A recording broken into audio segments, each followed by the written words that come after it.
asistentes. Nos acompaña Pío, que es sobradamente conocido por todos los asistentes.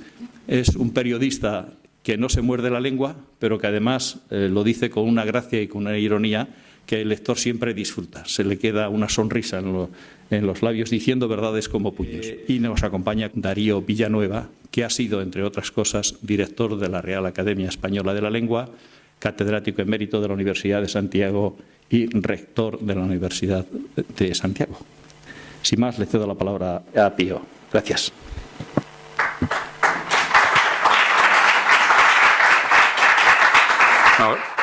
Gracias, Juan Antonio.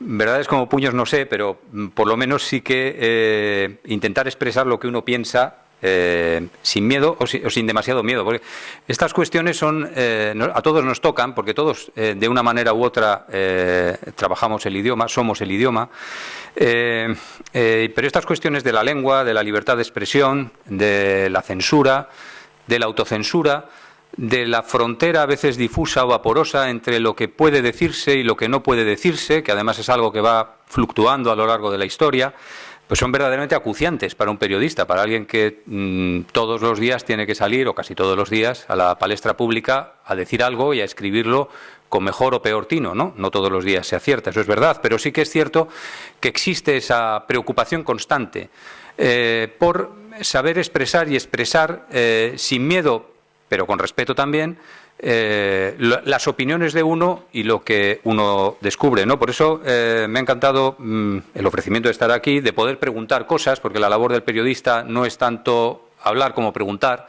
de poder preguntar cosas a Darío Villanueva, de leer su libro, que es un libro que va más allá de la mera enumeración de casos grotescos o curiosos que pueden haberse dado al hilo de la corrección política, al hilo de la posverdad, sino de desentrañar y de investigar, digamos, filosóficamente los orígenes de la corrección política, de la posverdad, los orígenes y hacia dónde podemos estar yendo o hacia cuáles son los retos que nos plantea en la actualidad.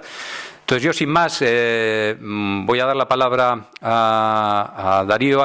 Los periodistas, por lo menos yo, que tenemos pasión por el idioma, siempre nos sentimos un poco intimidados cuando nos encontramos ante un filólogo de la categoría de Darío, que además ha sido académico, bueno, que es académico de la Real Academia Española desde el año 2008 y que ha sido exsecretario primero y luego exdirector de la Real Academia Española.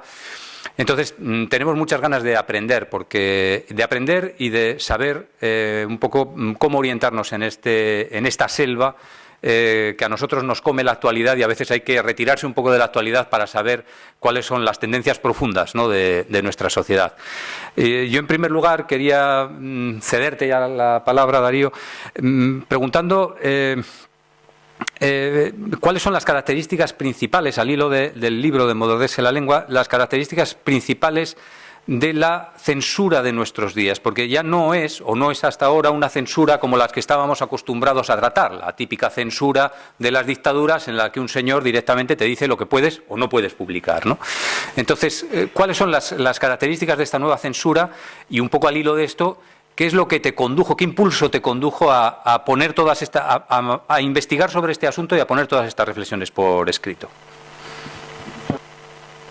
De contestar a este primer reto que me planteas, quiero manifestar mi sincera gratitud por esta invitación que se me hace de venir a Logroño, a este foro Bitácora 21, para tratar de un asunto que, en fin, la asistencia de todos ustedes demuestra que tiene trascendencia y tiene interés.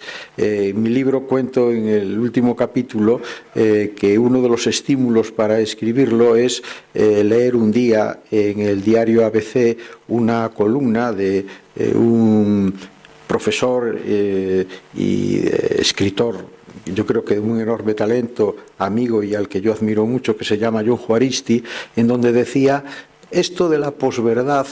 A la única persona a la que se lo oí fue al director de la Academia Española, Darío Villanueva. Entonces dije yo, hombre, a ver si resulta que esto de la posverdad me lo he inventado yo.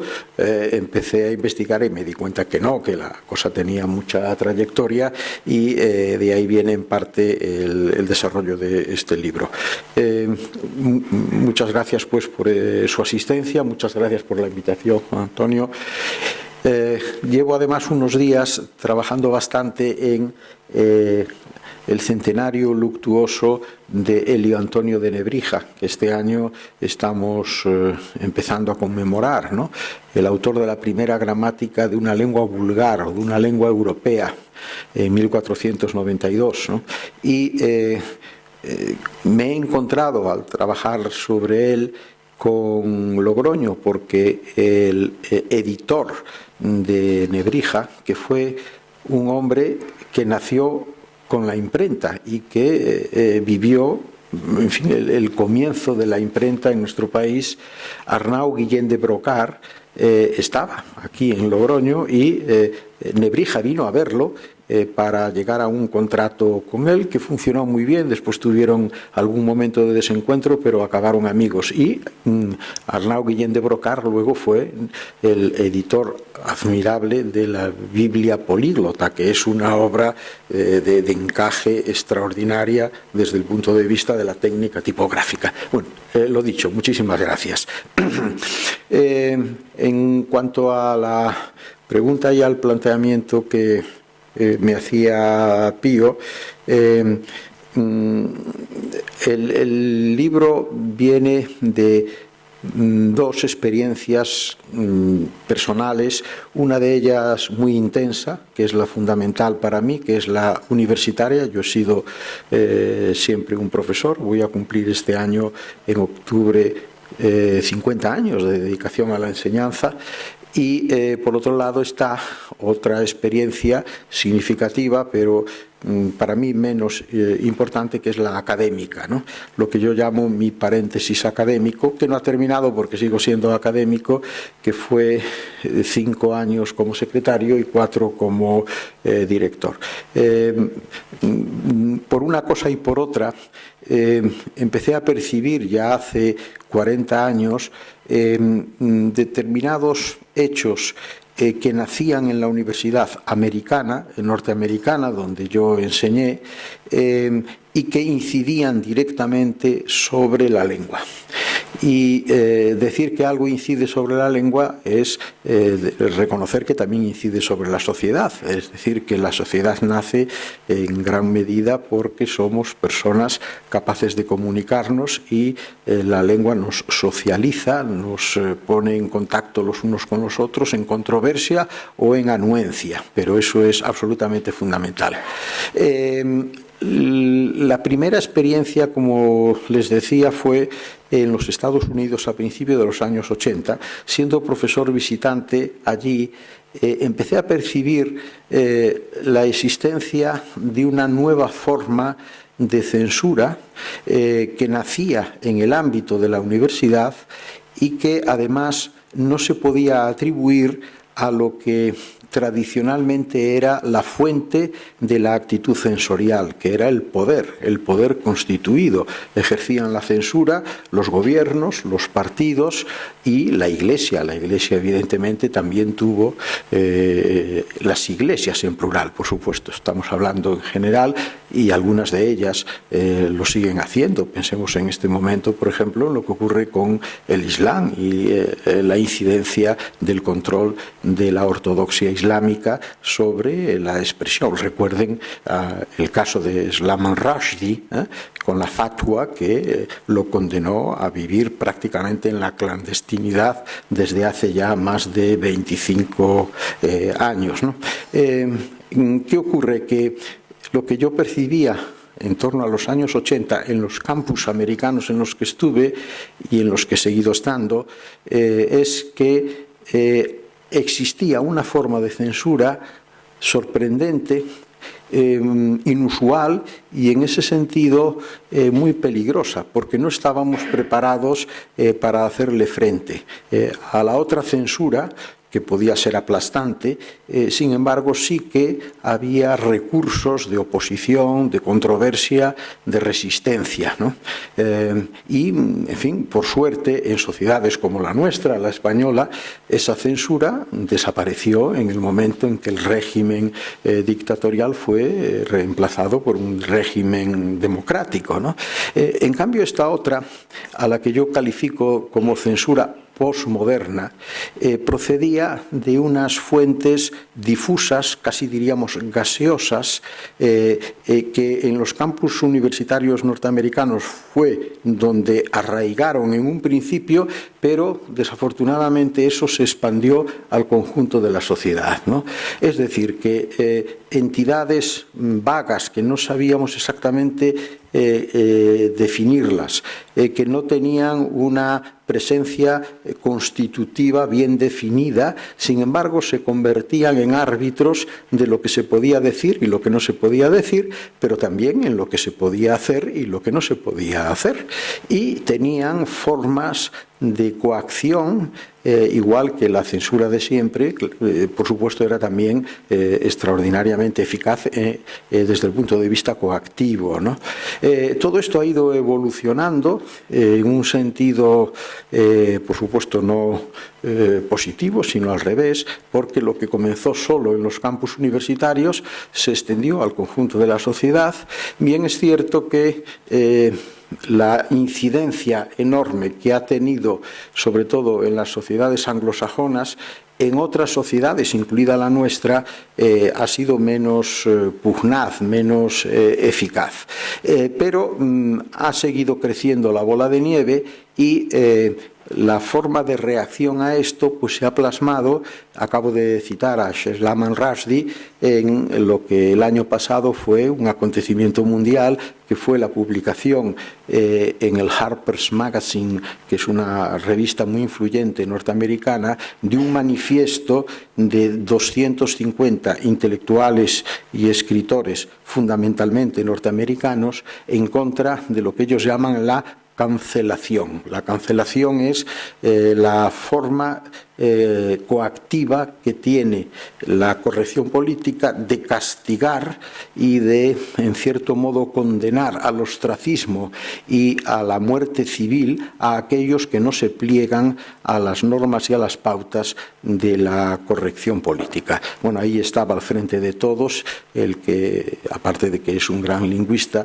es quizás el intelectual norteamericano más influyente, que es Noam Chomsky, escritoras como Margaret Atwood, el propio Salman Rushdie y escritores diversos. En España hubo un eco inmediato de esa misma actitud y esa misma manifestación, con un escrito avalado pues, por grandes figuras de nuestra intelectualidad, desde Mario Vargas Llosa hasta Fernando Savater, Félix de Azúa y muchos más. No quiero continuar mi enumeración porque sería injusto al olvidarme de muchos nombres, ¿no? En definitiva, me pregunta Pío sobre las características diferenciales de la corrección política y ya quiero, para dar lugar a que continuemos en nuestro diálogo, pues las quiero concretar, ¿no? En primer lugar, es una intervención sobre la libertad de expresión de los otros, nacida no de una fuente de poder establecido, sino de la sociedad civil a través de organismos difusos, etéreos, que inicialmente aparecen en las universidades norteamericanas y que luego se extienden al conjunto de la sociedad. En las universidades norteamericanas, más o menos en esa época en la que yo empecé a ir, y luego incluso les puedo contar una experiencia personal que también relato en mi libro, hubo una enorme efervescencia política a raíz de la guerra de Vietnam en los años 60-70. Y uno de los profesores estrella que había venido de Europa, como tantos y tantos más que fortalecieron los cuadros docentes de las universidades norteamericanas, que en eso son extraordinarias, tienen una apertura magnífica a profesores de cualquier procedencia, fue el que proclamó un concepto que en sí es una contradicción profunda, que es el concepto de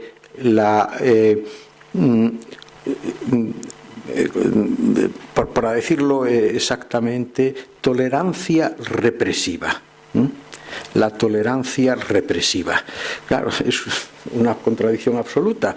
La tolerancia no puede ser represiva, es lo contrario, ¿no? Bueno, este es el autor que se hizo muy famoso con el libro El hombre unidimensional, pero esta otra faceta suya no es tan conocida, pero fue el germen, el caldo de cultivo de lo que dio lugar a esta incidencia de la censura posmoderna a la que me estoy refiriendo. El caso personal que yo no voy a decir que sufrí porque salí bien parado, salí mejor parado porque esto ocurrió en los años 80 que hubiese salido 20 años después, como demuestra una novela de un escritor judío norteamericano, Philip Roth, que se titula La mancha humana, que cuenta el caso de un profesor de lenguas clásicas en una universidad de poco fuste en el Midwest americano, el profesor Coleman, al que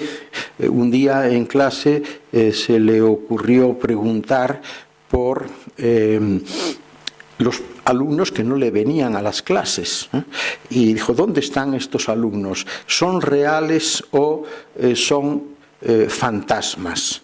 Y en inglés la palabra fantasma tiene una acepción peyorativa que se aplica a los negros, y resulta que uno de los estudiantes que no venía a clase era negro y entendió, por lo que le dijeron sus compañeros, que el profesor lo había insultado con una actitud racista al atribuirle ese adjetivo. Bueno, pues a partir de ahí empieza un proceso de depuración del profesor Coleman que acaba muy mal y que en todo caso pierde su prestigio universitario e incluso su posición. A mí, 20 años antes de la novela de Philip Roth, me pudo haber pasado algo parecido.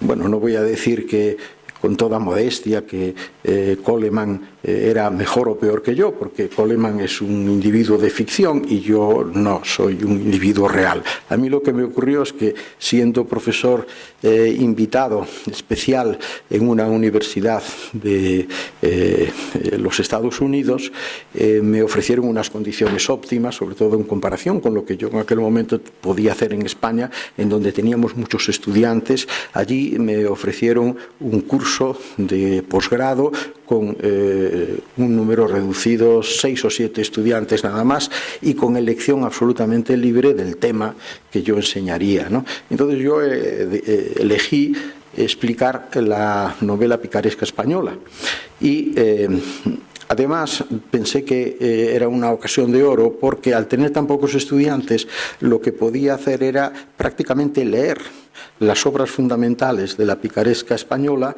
entre el Lazarillo de Tormes y el Estebanillo González, más o menos 100 años, 1550, 1650. Leerlas con ellos y comentarlas, al fin y al cabo lección viene de lectura, lectio, o sea que en la universidad medieval las clases eran lecturas, y lo que yo pensé es que allí en el Midwest americano, ya más hacia el oeste, concretamente en Colorado, iba a poder hacer lecciones auténticas. Y empecé a hacerlas. Y cuando estaba explicando el Lazarillo de Tormes, leyéndolo con mis alumnos, me encontré con el episodio del negro Zaide. La madre de Lázaro, que está viuda, se amanceba con un negro y tienen un hijo mulato. Y lo que cuenta el propio Lázaro, que es el que escribe su vida, como cuenta él, cuando el padre quería hacerle caricias a su hijo, el niño se echaba a llorar y decía mamá Coco. Bueno, este es un chiste, así lo dije. Al leerlo yo me di cuenta del significado, porque entre los alumnos había una chica negra y dije, bueno, pues este es un chiste racista, pero en fin, la literatura picaresca es una literatura muy desenfadada y poco clemente con los personajes que en ella aparecen. Bueno, la muchacha reaccionó muy bien, se rió como nos reímos todos del asunto. Yo creo que esto porque era dominicana, por lo tanto tenía una especie de percepción de las cosas muy próxima a la que los hispanos podemos tener, que no es la misma que pueden tener, en fin, otras culturas diferentes. Pero el problema vino cuando empecé a explicar el Buscón. El Buscón es una obra de un escritor absolutamente antisemita. Quevedo lo era. Nosotros acabábamos de descubrir en el archivo de la Catedral de Santiago un panfleto manuscrito de Quevedo que se titulaba ni más ni menos Sacra execración contra los judíos de España. Y en el Buscón hay efectivamente muchas pullas y ataques solapados, arropados siempre por la gran prosa de Francisco de Quevedo y Villegas contra los judíos. Y entre mis alumnos había dos a los que yo no había identificado como tal, que eran judíos. Y me denunciaron al decano y al director de departamento sobre el supuesto de que yo era culpable de haber elegido un texto para leerlo en clase y explicarlo con manifiesta intencionalidad de ataque al pueblo judío. Tuve suerte, a diferencia de lo que le ocurrió a Coleman en la novela de Philip Roth, porque el decano y el director de departamento no solo defendieron mi causa, que realmente no había que defender, sino que convencieron a esos dos alumnos de que explicar la picaresca española sin el Buscón no tenía sentido. En segundo lugar, que el Buscón era un texto escrito en 1615 que obedecía a una mentalidad y a una época, y que por supuesto yo no era responsable del antisemitismo de Quevedo, ni había elegido esa obra con un propósito de agresividad contra la raza judía o la estirpe judía. Y entonces yo me vengué de aquello de una manera que se me ocurrió y que fue bastante eficaz, y es que la última novela de la serie picaresca que yo explicaba es la vida del Estebanillo González, y el Estebanillo González es un pícaro nacido en Salvatierra de Miño, en Galicia, ¿no? Y hay, como había en la literatura del Siglo de Oro, muchísimas pullas contra los gallegos, y especialmente contra ese gallego que era Estebanillo González. Entonces yo cerré el curso diciendo, bueno, hemos visto que la novela picaresca es lo más opuesto a la corrección política que existe, porque se dedica a cebarse en las minorías. Hemos visto cómo se ceba en los negros, cómo se ceba en los judíos, y en esta última obra se ceba en la minoría a la que yo pertenezco, que es la minoría de los gallegos, ¿no? Yo nací en la provincia de Lugo y por lo tanto también podría sentirme agredido por la novela picaresca, y sin embargo la he explicado aquí porque es lo que me correspondía por mi obligación. Bien, entonces, características de la corrección política, a la que yo califico de censura posmoderna. Está totalmente identificada con algunos rasgos y características propias de la posmodernidad, de la sociedad en la que estamos, que es una sociedad que algunos califican de una posmodernidad líquida, en donde nada es sustantivo, nada es estable, nada es sólido, en donde hay una hipervaloración de la emocionalidad, incluso se habla de la inteligencia emocional. Hay también lo que otros denominan el sentimentalismo tóxico, ¿no? Primar los sentimientos hasta extremos exacerbados que motivan que el agredido y el ofendido se convierta, en cierto modo, en el héroe de nuestra sociedad y que todo el mundo esté reivindicativo de la posible o la incluso inventada condición de víctima de algo o de alguien, ¿no? Pero, finalmente, junto a lo que digo, censura posmoderna, que no viene de ningún poder político, sino de la sociedad civil, es absolutamente determinante también la nueva tecnología de la comunicación, ¿no? La sociedad digital está modificando las maneras de comunicarnos que tradicionalmente teníamos, ¿no? Y en esta sociedad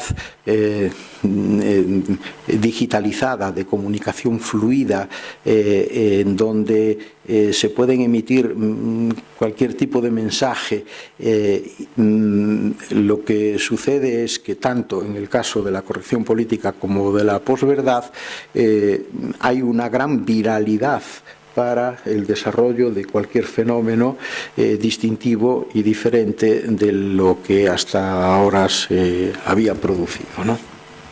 En el libro planteas también que el peligro ahora, y es un peligro creciente, es que esta censura gaseosa, si queremos llamarla, que parte de grupos más o menos determinados o indeterminados de la sociedad civil, empieza a llegar a los poderes públicos, y eso puede convertirse en la censura de toda la vida, por así decirlo. Incluso pones algún ejemplo español relevante en este sentido, sobre todo como lingüista. Sí, sí, efectivamente. Esa es la segunda fase de este proceso, ¿no? Y es que efectivamente la corrección política nace de la sociedad civil, no nace de los poderes constituidos, y eso es algo privativo y diferencial, ¿no? Puede ser tan dañina como la otra porque tiene también sus elementos de coacción y de ejecución, ¿no? Pero lo que yo veo ahora con preocupación es que en algunos países, entre ellos el nuestro, los poderes de siempre, los tres poderes de Montesquieu, pero sobre todo el ejecutivo, es decir, el gobierno, y el legislativo, el que hace las leyes, están asumiendo principios de la corrección política. Es decir, que en vez de ese movimiento natural que va de arriba a abajo, es decir, algo que ocurre en las esferas altas, acaba impregnando al conjunto de la comunidad. En este caso ocurre exactamente lo contrario. Algo que viene de la sociedad civil, que viene de la base, se eleva y acaba siendo asumido por, sobre todo, el poder ejecutivo y el poder legislativo. Bien, cuando esto sucede, entonces ya no es censura posmoderna, es la censura de siempre, sin calificativo ninguno. Y la gran contradicción es que es una censura que se puede estar introduciendo en sociedades que se dicen democráticas, cuando lo normal era que la censura formara parte del repertorio gubernativo y legislativo de las dictaduras. En cambio ahora, por eso hay algunos politólogos que hablan de postdemocracia para lo que está ocurriendo en algunos países en este momento, que consiste en mantener la carcasa de la democracia, pero tergiversar todos sus fundamentos auténticos y genuinos. Y eso ocurre en países concretos. Voy a mencionar, por ejemplo, uno que es bastante obvio. Venezuela se sigue presentando como un país democrático, que tiene su constitución, que tiene su parlamento y que tiene sus elecciones. Pero, por ejemplo, ¿qué ha ocurrido? Cuando en las elecciones al parlamento la mayoría de gobierno ha perdido, el gobierno ha creado un órgano paralelo, una asamblea en paralelo, en donde al final es donde se deciden y se cuecen las cosas, ¿no? Bueno, esa es una absoluta tergiversación del principio democrático. Está ocurriendo en otros países y en ese contexto de las llamadas posdemocracias es en donde el poder legislativo y ejecutivo está asumiendo principios de la corrección política, ¿no? Yo tuve alguna experiencia como director de la Academia en este terreno, ¿no? Por ejemplo, el año en que estábamos conmemorando el 40º aniversario de la Constitución de 1978, que es la Constitución democrática más duradera y más operativa que ha tenido España.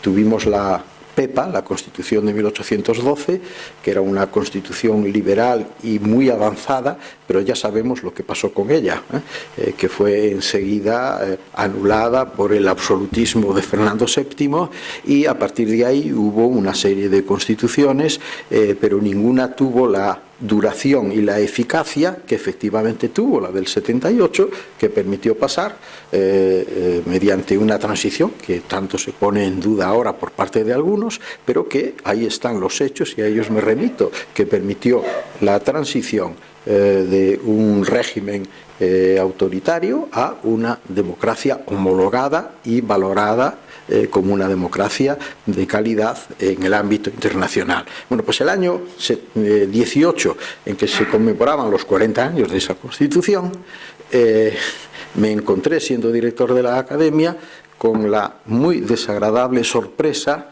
de que en sede parlamentaria una alta representante del Gobierno, con categoría de vicepresidenta, atacó a esa Constitución diciendo que había que proceder a su inmediata modificación porque era una Constitución escrita en masculino.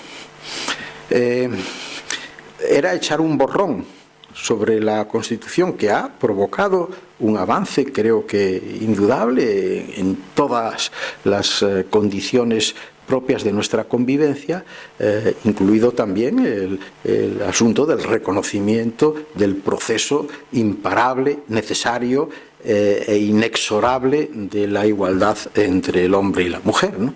Era un borrón en el momento más inoportuno, pero sobre todo esa idea de que era una Constitución escrita en masculino para un filólogo era algo que no tenía absolutamente ningún sentido. Aparte de que luego yo me pregunto, en el año 18 como ahora hay mimbres para hacer el cesto de una reforma constitucional en España. Según la propia Constitución, que prevé la posibilidad de ser reformada, el proceso es complicadísimo, porque tiene que haber primero una aprobación muy cualificada de la nueva Constitución en el Parlamento, es decir, en el Congreso y en el Senado. Una vez producida esa aprobación, que exige un alto consenso entre los partidos, se disuelven las Cortes, se procede a una nueva elección general, el Parlamento resultante de esa elección tiene que ratificar la aprobación del texto de la nueva Constitución y luego hay que someterla a referéndum. A ver, díganme ustedes, que átenme esa mosca por el rabo, a ver cómo hacemos eso. Pero bueno, en todo caso, yo lo que hice, año 18, era el mes de julio, fue crear una comisión en la Academia a base de 2 académicas y 2 académicos para que revisaran el texto de la Constitución y diéramos una respuesta que era lo que nos pidió formalmente la vicepresidenta en ese momento. Cosa que era un poco sorprendente porque se sabía de sobra cuál podía ser la posición y la actitud de la Real Academia Española ante ese tema. Pero en fin, hicimos el estudio y el estudio quedó listo cuando yo terminé mi mandato y luego, con posterioridad, el nuevo director lo hizo público, ¿no? Claro, esto era preocupante porque indicaba que desde el Ejecutivo y con propósito de llevar el asunto al legislativo, el gobierno asumía principios que vienen de la corrección política, sobre todo en lo que se refiere al tema del llamado lenguaje inclusivo, ¿no? Por cierto, acaba de publicarse en Cataluña un libro coordinado por una lingüista, Carme Junyent, que se titula Somos dones, somos lingüistes, e diguem prou, somos mujeres, somos lingüistas y decimos basta, que se refiere precisamente a los excesos de esa pretensión de manipular el lenguaje para supuestamente hacerlo inclusivo, porque al lenguaje se le atribuye el daño a la igualdad entre el hombre y la mujer, ¿no? En fin, este es un tema muy delicado y que además está teniendo unas derivas verdaderamente sorprendentes, ¿no? Por ejemplo, el famoso caso del ellos y ellas, pero ahora no, ahora ya hay un ellos, que es una tercera invención de un género nuevo desde el punto de vista gramatical. Luego está, desde el punto de vista ortográfico, recurrir a cosas extrañas como utilizar una X para neutralizar la diferencia entre la O y la A, o una arroba en la escritura. Bueno, ni la X ni la arroba se pueden pronunciar, y la escritura tiene como función simplemente poner en signos gráficos lo que son los sonidos de un idioma. Por lo tanto, es una solución absolutamente en falso. Y a partir de ahí, pues están ocurriendo cosas verdaderamente muy extrañas en el intento de modificar la estructura del idioma de un modo, por supuesto, no coherente, y atribuyéndole además a las palabras la culpa de la maldad de las realidades que designan. Lo cual es absolutamente inaceptable. Las palabras son epifenómenos de las realidades. Primero son las realidades y las realidades crean las palabras. Si el mundo fuera malo, como algunos piensan que es en términos generales, por culpa de las palabras, sería muy fácil arreglarlo, porque simplemente sustituyéndolas desaparecería todo el mal de la sociedad. Y esto ya sabemos que no es así. En el comienzo de 100 años de soledad hay un párrafo magnífico en donde se dice: el mundo era tan nuevo que las cosas todavía no tenían palabras y había que inventarlas para designarlas. O sea, primero viene la cosa y luego viene la palabra. Se atribuye, por ejemplo, desde esa concepción del lenguaje inclusivo, se atribuye al género masculino inclusivo o neutral la culpabilidad de la invisibilidad de la mujer. El género masculino inclusivo se da en muchas lenguas y hay alguna en que no. Por ejemplo, la lengua guajira, que se habla en algunas zonas de Venezuela. La sociedad de la lengua guajira tiene como género inclusivo el femenino, ¿no? O sea, cuando nosotros decimos los ciudadanos, y según nuestra conceptualización gramatical eso incluye a los hombres y a las mujeres, en el guajiro se diría las ciudadanas y también incluiría a los dos sexos, ¿no? Pero ¿qué sucede en la sociedad guajira?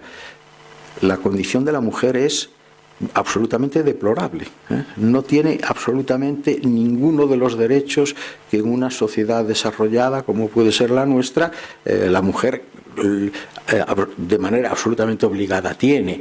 O sea que no es la culpa de la lengua la situación mejorable, por supuesto, en algunos casos, en este avance extraordinario que el feminismo representa. Y claro, esto lleva a imposiciones increíbles, ¿no? Por ejemplo, vamos a hablar del inglés. En inglés, la palabra woman está proscrita desde los principios del lenguaje inclusivo, porque lleva la sílaba man, y la sílaba man significa hombre. De manera que en el diccionario feminista del inglés se ha sustituido por women, que ciertamente nadie utiliza. Eso también hay que decirlo. Pero lo mismo pasa con persona. Se dice que en person la última sílaba es son, que significa hijo varón, y por lo tanto es machista, y entonces hay que decir persum, con U, ¿eh? Bueno, y así sucesivamente, y estamos llegando a extremos incluso controvertidos desde las posiciones feministas, como demuestra el libro de Carmen Junyent que antes mencioné, porque ahora, claro, el elles no es gratuito, ¿no? El introducir ese tercer género para lo que se llaman personas no binarias, es decir, personas que no se identifican con ninguno de los dos sexos, porque claro, ¿qué ocurre? A estas alturas lo biológico, lo anatómico y lo fisiológico ya no cuenta, ¿no? Es decir, que desde el momento en que se sustituye el concepto de sexo por el concepto cultural del género, la biología, la anatomía y la realidad real desaparece. Y esto las feministas de siempre están extraordinariamente preocupadas por lo que significa de evolución que destruye los fundamentos de la reivindicación del sexo o del género femenino frente al masculino. Bueno, y esto está ocurriendo siempre en Estados Unidos. Empiezan las cosas, pero luego se van transmitiendo. Por ejemplo, la última versión que me ha llegado de este movimiento, claro, a mí me interesa cómo condiciona y determina las palabras, es que ya no se puede utilizar el término mujer, sino que hay que decir persona menstruante. No se puede utilizar el término madre, porque indica una limitación de las posibilidades, y entonces tiene que ser persona gestante.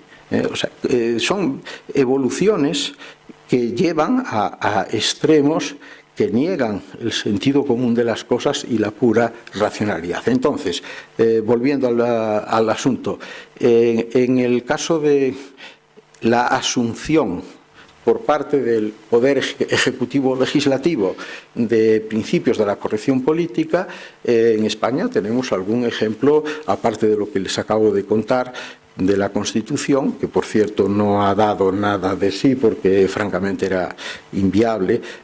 Tenemos algún ejemplo muy preocupante. Ha habido en Andalucía un plan estratégico que ha terminado el año pasado para la introducción del lenguaje inclusivo en el sistema educativo, que es una norma gubernativa en donde se establece que la inspección, los inspectores de educación tendrán como cometido comprobar el cumplimiento por parte de los profesores de las normas del manual del lenguaje inclusivo, que por cierto no elaboró la Consejería de Educación, sino que viene de la Consejería de Igualdad, porque todo esto además se hace completamente al margen del filólogo, del lingüista, y concretamente en este caso en contra. Imagínense ustedes el papel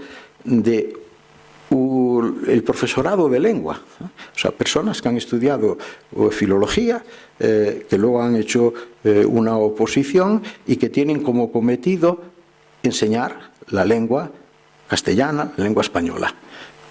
Y de repente que les venga el gobierno diciéndole: usted no puede enseñar la gramática que viene de Lebrija sino que tiene que enseñar esta otra cosa, que es la guía del lenguaje no sexista que nosotros le obligamos a aceptar. Siendo yo director de la academia, un grupo de profesores de un instituto de Murcia pidió amparo a la Real Academia porque estaban siendo sometidos a un acoso extraordinario simplemente por enseñar la gramática de siempre, porque lo que se les exigía era lo otro. Y en el caso andaluz, aparte de esto, y yo creo que esto que les estoy contando, en mi opinión, es una censura clara y evidente, además coactiva. El inspector de enseñanza no solo comprobará que el profesor vaya a clase o no vaya a clase, que trate con cortesía a los alumnos o no, sino que tratará de que aplica esos principios que vienen de otra entidad, ¿no?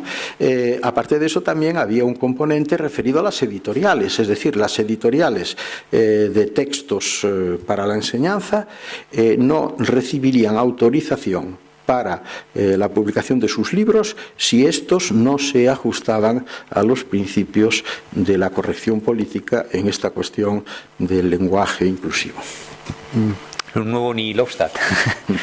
En el libro también refieres que ha habido muchos o anteriores intentos de imponer desde arriba normas lingüísticas, ¿no? En la Revolución Francesa, el cristianismo con el nombre pagano de los días que seguimos teniendo, incluso en la Revolución Rusa, pero la mayoría de ellos destinados al fracaso. Entonces la pregunta es si crees que esta ola en la que estamos metidos acabará fracasando. ¿Dónde acabará? ¿Dónde se frenará?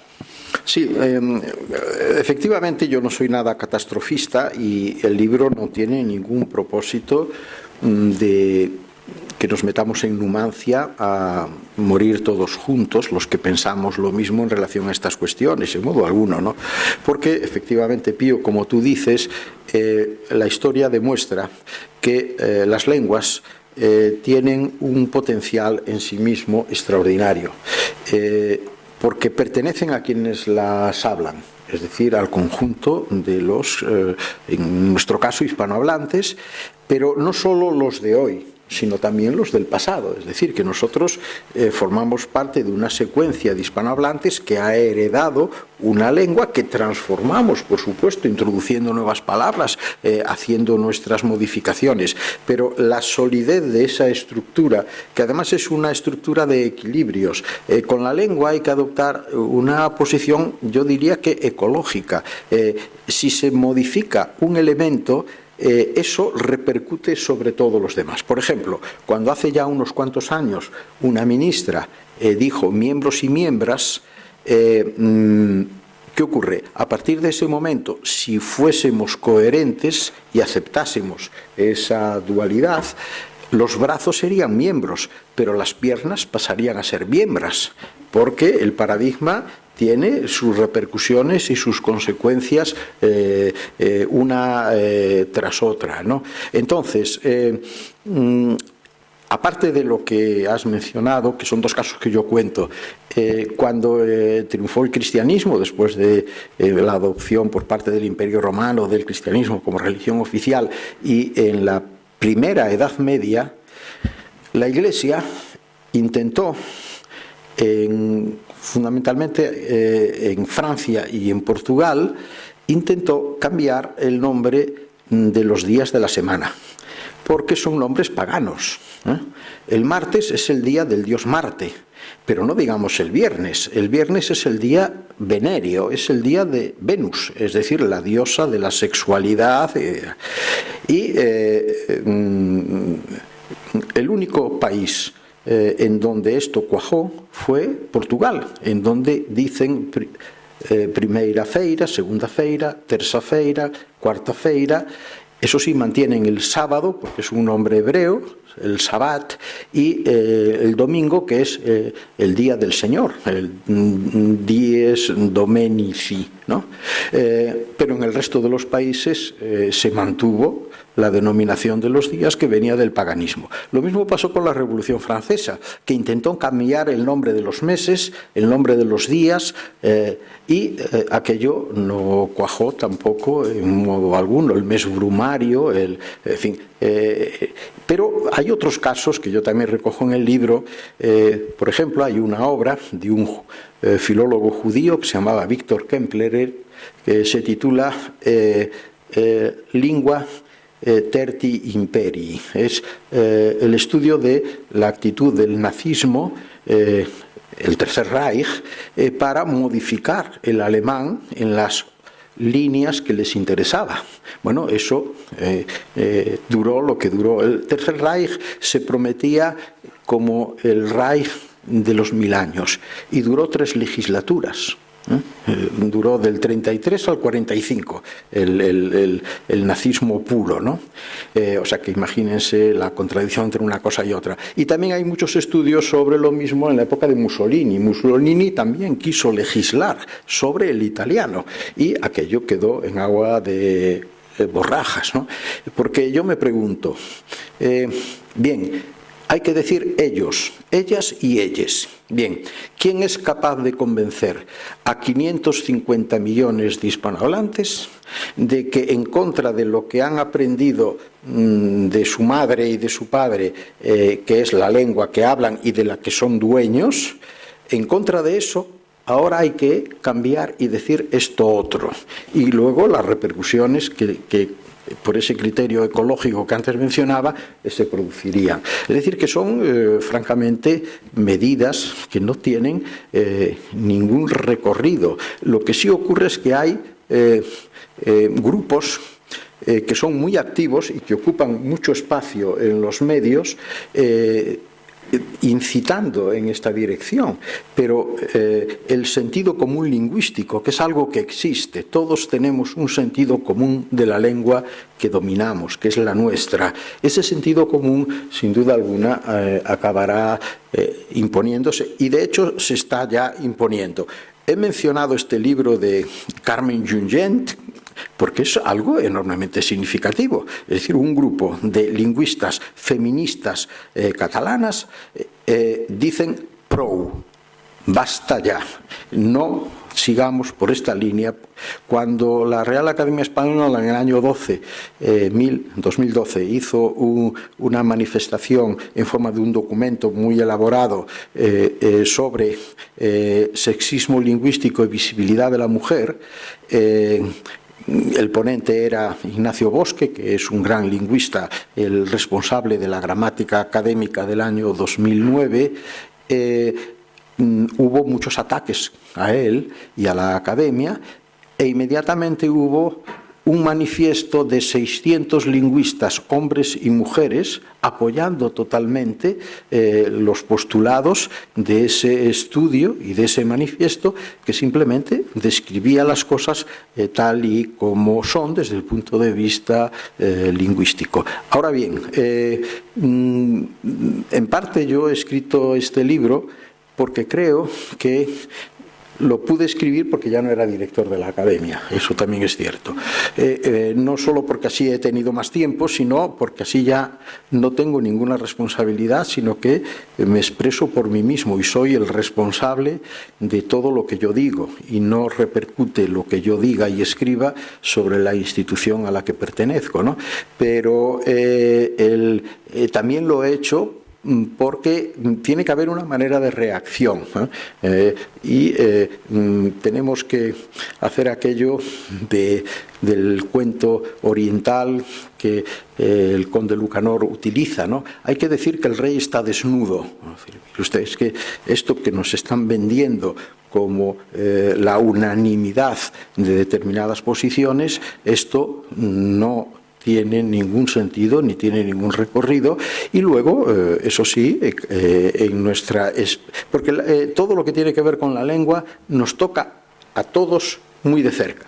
porque todos somos dueños de nuestro idioma. Por lo tanto, en cierto modo, somos también responsables de él y ante circunstancias como esta que estoy describiendo en mi libro y comentándoles a ustedes, pues tenemos que procurar también decir las cosas como creemos que son.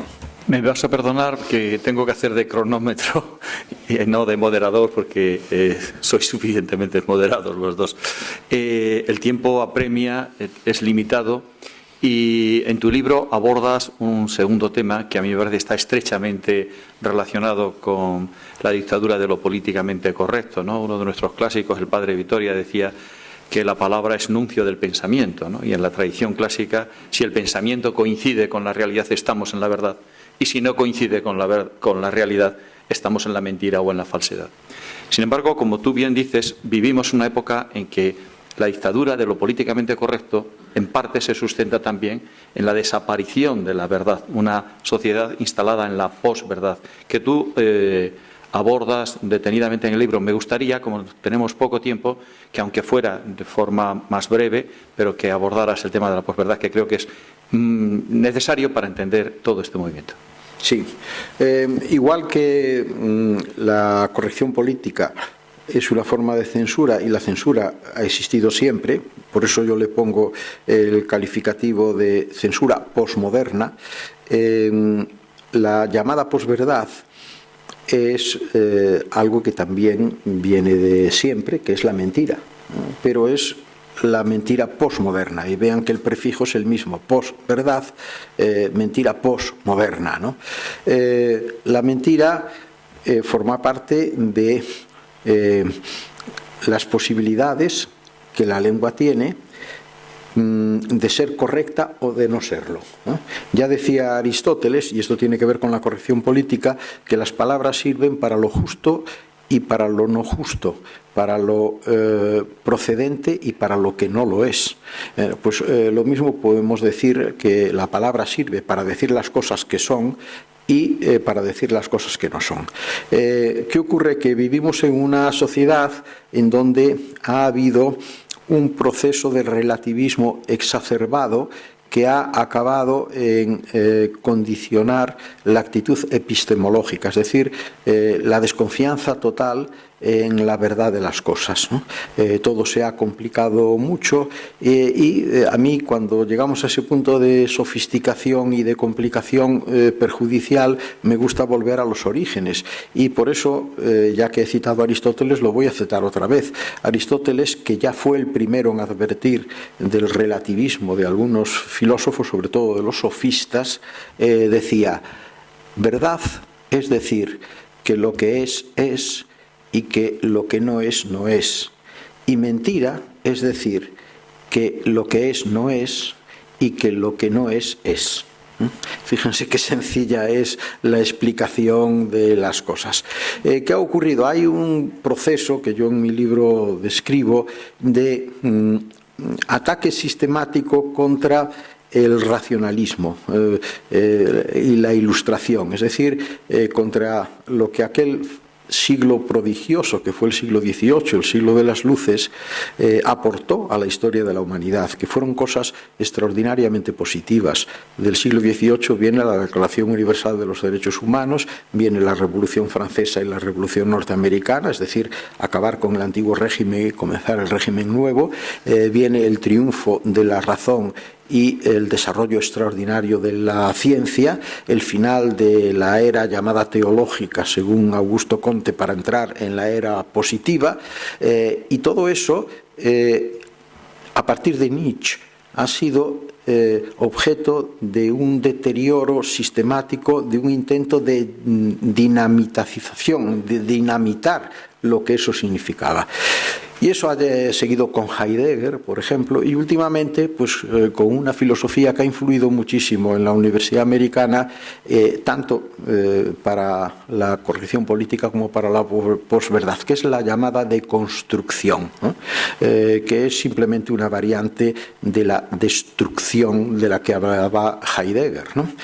Con lo cual no queda títere con cabeza, se carga desde Nietzsche el criterio de verdad. La verdad no existe, es el resultado simplemente de la combinación de las palabras y de consensos socialmente acordados, pero sin que esto indique ninguna sustancia verdadera y real que exista detrás de lo que defendemos con verdad. Y últimamente incluso la verdad se ha convertido en una imposición autoritaria, es decir, que sostener que existe una verdad es ejercer una especie de prepotencia impositiva, autoritaria, sobre los demás. Pero fíjense que esto se lleva incluso, porque me dirán, bueno, es que efectivamente las llamadas verdades de concepto pues pueden ser muy discutibles, ¿no? Ya, pero es que hay verdades de facto, de hecho, y estas también están siendo objeto de ese afán de dinamitarlas. Piensen en lo que está ocurriendo con la pandemia actual, ¿no? Hay un negacionismo que es lo que en inglés llaman el negacionismo científico, ¿no? Negar lo que los científicos han demostrado de manera cumplida y fehaciente. Pues eso ahora se está negando, y se está negando, por ejemplo, en el caso de las vacunas, y hay, en fin, fenómenos verdaderamente curiosos, unidos también a otra cosa que tiene mucho que ver con estas mentiras institucionalizadas, que es la proliferación, sobre todo en las redes sociales, de las teorías conspiratorias, que están empezando a circular, y a veces se juntan unas cosas con otras. Ya saben que hay quien dice que las vacunas de COVID son una campaña lanzada sobre todo por los líderes del Silicon Valley para introducir chips en los cuerpos de todos los humanos y a partir de ese momento controlar totalmente a la ciudadanía del mundo entero, ¿no? Bueno, eso es posverdad, mentira por un lado, negación de la ciencia y por otro lado teoría conspiratoria, ¿no? Entonces, ¿cuál es el elemento diferencial de la posverdad en relación a la mentira? Pues la proliferación favorecida extraordinariamente por la sociedad digital en la que vivimos, ¿no?